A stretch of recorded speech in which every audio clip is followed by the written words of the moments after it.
മുംബൈ ഭീകരാക്രമണ കേസ് അന്വേഷണം കേരളത്തിലേക്കും വ്യാപിപ്പിക്കുകയാണ് NIA. തഹാവൂർ റാണ കൊച്ചിയിലെത്തിയതിൽ വിശദമായ അന്വേഷണം നടത്താനാണ് തീരുമാനം. കേരളത്തിലെത്തിയത് ഭീകരരെ റിക്രൂട്ട് ചെയ്യാനാണെന്നാണ് തഹാവൂർ റാണയുടെ മൊഴി.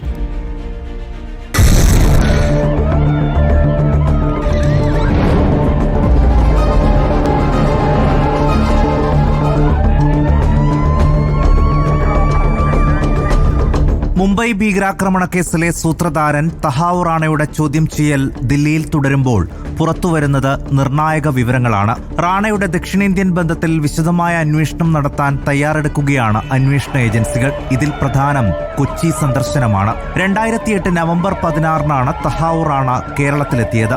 കൊച്ചിയിലെ പഞ്ചനക്ഷത്ര ഹോട്ടലിൽ ഭാര്യയ്ക്കൊപ്പമായിരുന്നു താമസം. ഈ കാലഘട്ടത്തിൽ 13 ഫോൺ നമ്പറുകളിലാണ് റാണ ബന്ധപ്പെട്ടിരുന്നത്. നഗരത്തിലെ പ്രധാന സ്ഥലങ്ങളിൽ സന്ദർശനം നടത്തിയതായും അന്വേഷണ ഏജൻസികൾക്ക് വിവരം ലഭിച്ചിട്ടുണ്ട്.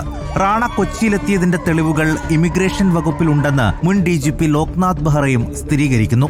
റാണ കേരളത്തിൽ ആരെയൊക്കെ കണ്ടു എന്നാണ് ഇനി അറിയാനുള്ളത്. 2008 ബംഗളൂരു സ്ഫോടനത്തിലും കേരളത്തിൽ നിന്ന് ഭീകരരെ റിക്രൂട്ട് ചെയ്ത കേസിലും റാണയുടെ പങ്ക് വിശദമായി അന്വേഷിക്കാനാണ് ഏജൻസികളുടെ തീരുമാനം. 2007-2008 കാലഘട്ടത്തിൽ ഭീകര സംഘടനയായ ലഷ്കർ-എ ത്വയ്ബയുടെ ദക്ഷിണേന്ത്യൻ കമാൻഡറുമായുള്ള റാണയുടെ ബന്ധം, ഗൾഫിൽ ISI ചുമതലയുണ്ടായിരുന്ന പാകിസ്ഥാൻ സൈനിക ഉദ്യോഗസ്ഥനുമായുള്ള ബന്ധം എന്നിവയും അന്വേഷണ പരിധിയിലുണ്ട്. കുടുംബത്തെക്കുറിച്ചും സുഹൃത്തുക്കളെക്കുറിച്ചും ഉദ്യോഗസ്ഥർ ചോദിച്ചെങ്കിലും വ്യക്തമായ മറുപടി നൽകാൻ റാണ തയ്യാറായില്ല. ചോദ്യം ചെയ്യലിനോട് റാണ പൂർണ്ണമായും സഹകരിക്കുന്നില്ലെന്നാണ് ദേശീയ മാധ്യമങ്ങൾ റിപ്പോർട്ട് ചെയ്യുന്നത്.